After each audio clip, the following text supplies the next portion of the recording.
and John Franco was a reliever for the Mets, blew the game. And it was in a pennant race. And I started screaming at the TV like a lunatic and cursing. And my wife was looking at me. She goes, "Your daughter is right there. What are you doing?" Yeah. I said, "Well, hopefully she'll learn that John Franco stinks."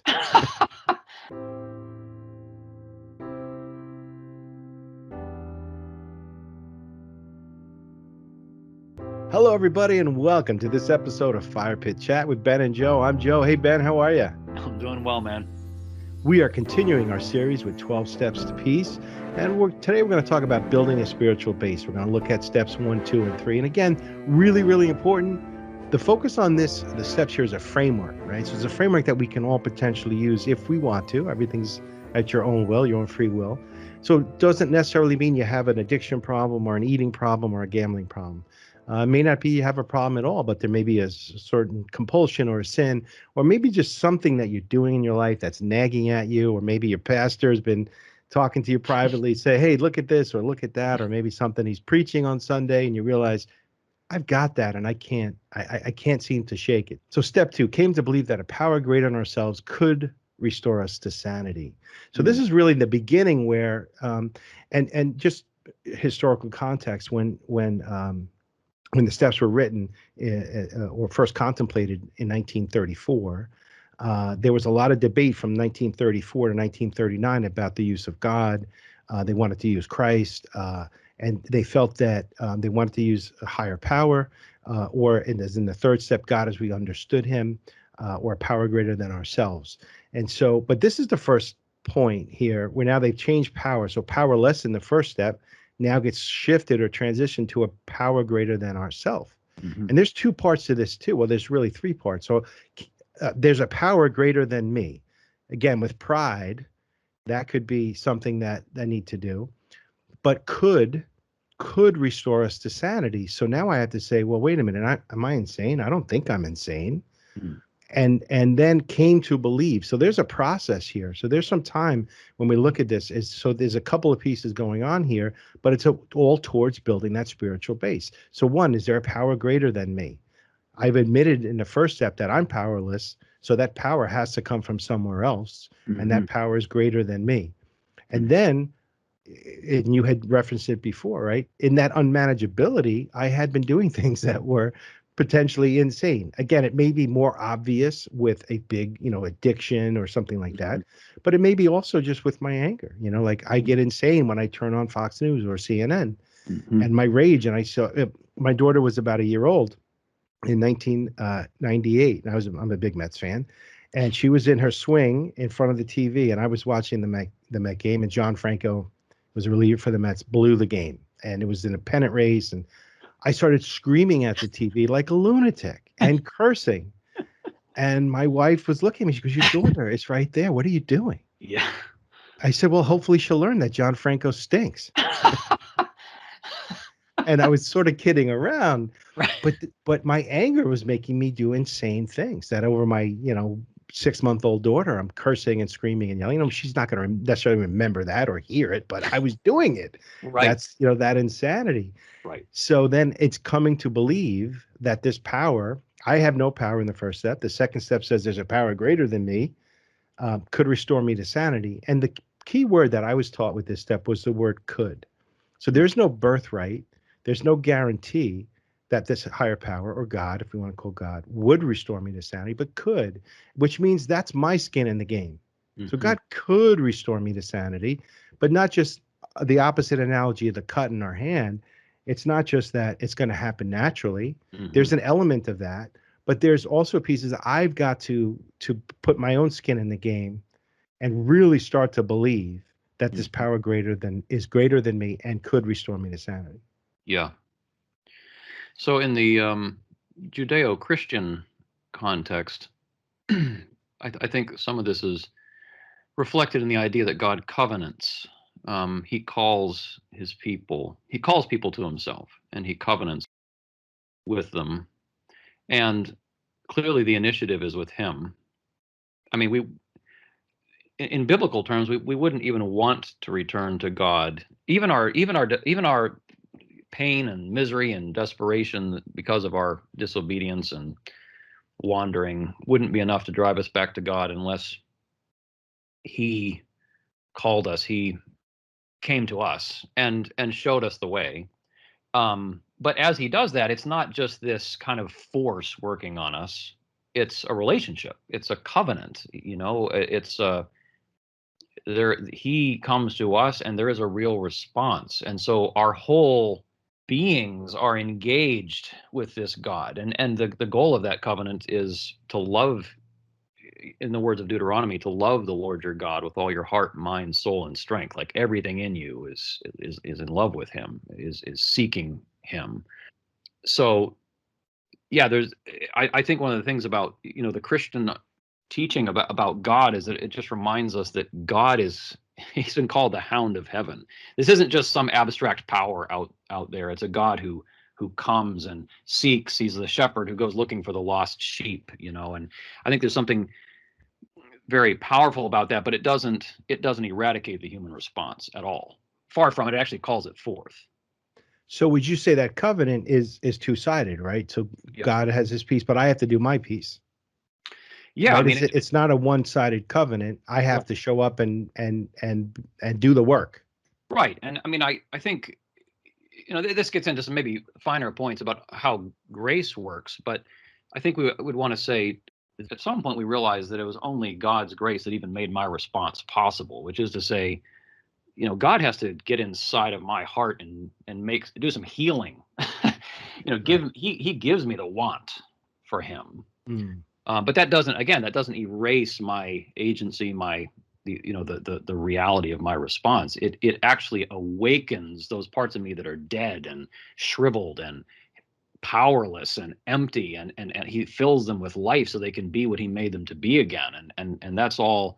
So it's, in a certain sense, it's all from God, but it's from God in a way that makes me fully alive and fully engaged once again.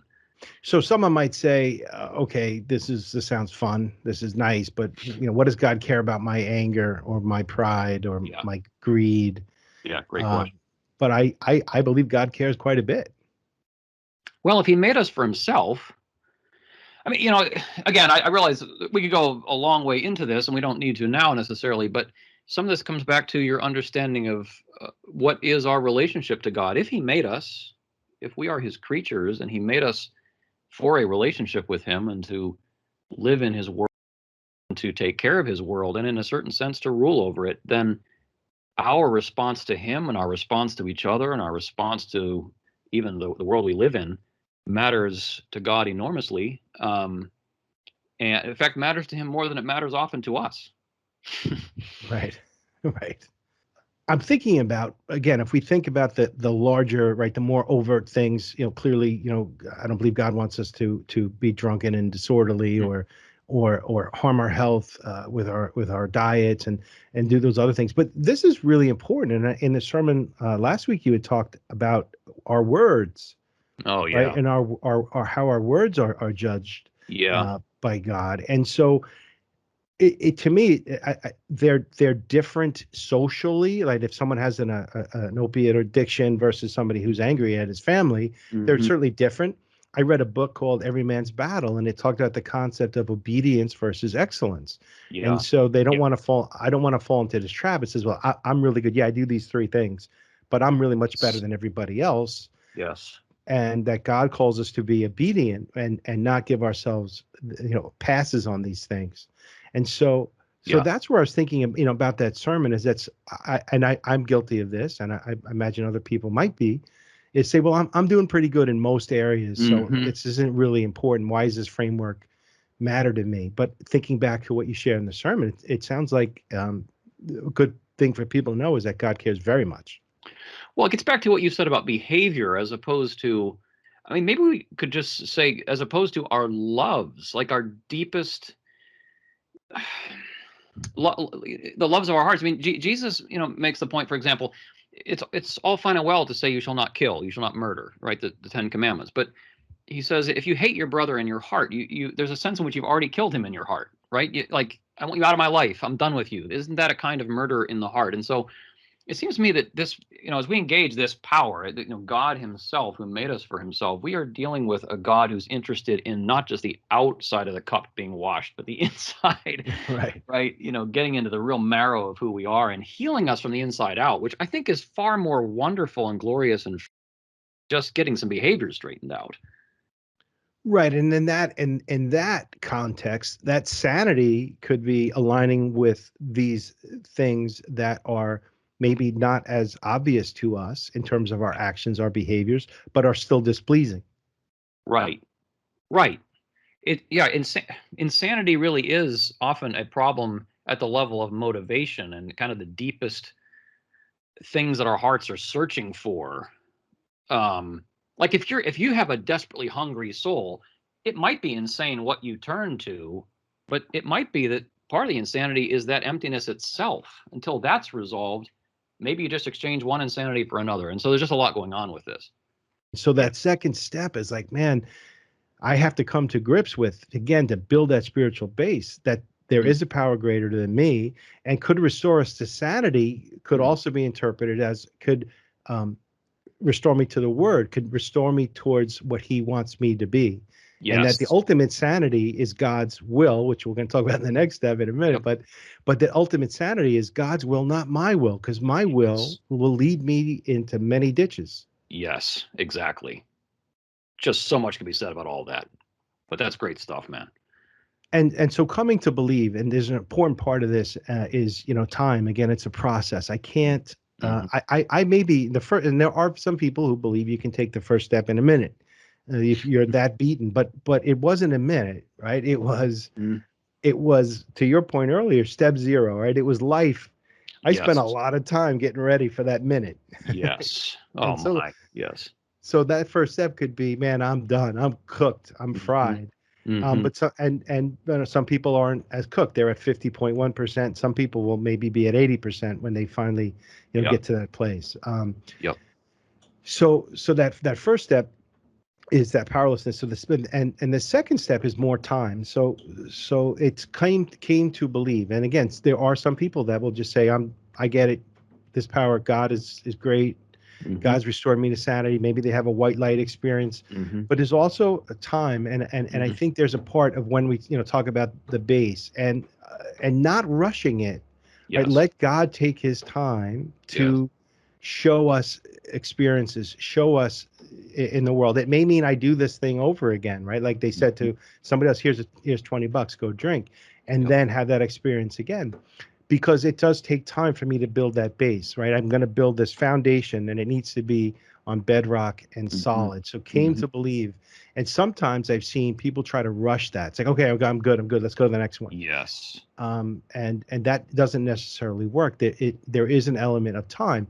And I think in our society, we've lost that concept of time. Everything happens so quickly. Yep. The news cycles are quick, having access to our phones, and we've talked about that. But I think this is trying to slow it down. Slow it down. And when I slow it down, my brain slows down, my thoughts slow down. I can start to hear some other voice other than my own. Mhm. Yeah, I mean, and again, in Bible terms, knowing God is a process. The Bible talks about walking with God, and just what you're saying. There's this. My word, I mean, it seems to me back to the cycle of these 12 steps. It seems to me that none of us is ever at a place where we can say, "Well, I know God now." I mean, I've kind of got this whole, my connection to God is all, you know, as it ought to be. There's just going deeper and deeper into knowing Him, knowing what that means for my life before Him, in His world, as His creature, as His child, waking up more and more to who He is, and more in light of that to who I am. And that of all the steps, it seems to me this one surely has got to be something we can just always say is inexhaustible. Yeah, I think because my behavior, and I know just a lot of people maybe get stuck on the word sanity and don't want to believe they're insane, but it's really to your point earlier, it's just the behaviors. My Mm, behaviors will definitely veer off in a bad direction. mm, And again, if I had the ability to stop that through my own willpower, I would have.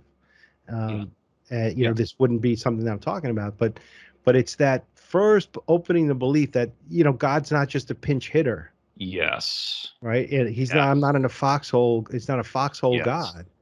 And Yes. that's, I think, what happens is I'm coming to believe it's that daily experience of I see my behavior. I can acknowledge that it's insane at some Mm, level, mm, depending on the definition, right? mm. Or it's veered off, or it's not the way I want it to be, or it's not the way I believe God wants it to be. And the only person, or the only power, not person, the only power that's going to pull me out of that is that power greater than myself.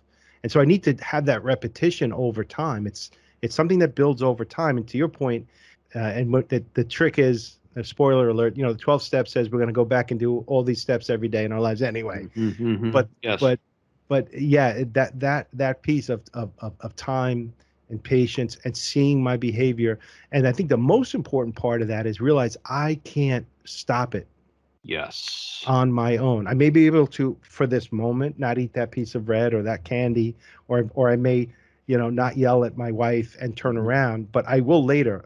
It'll mhm, be stored up later if I mhm. don't have this begin to get this belief. So this is another part of that building that base, that foundation, Yeah. so that I can access that power. This is the beginning. This is the beginning of creating those communication pathways within me Yes. to be able to access that power. Yes. Yeah. If my heart doesn't change, I'm going to continue to wander, and only God can change my heart, and that's where sanity begins. Everybody, thanks for listening in, and we'll see you next time.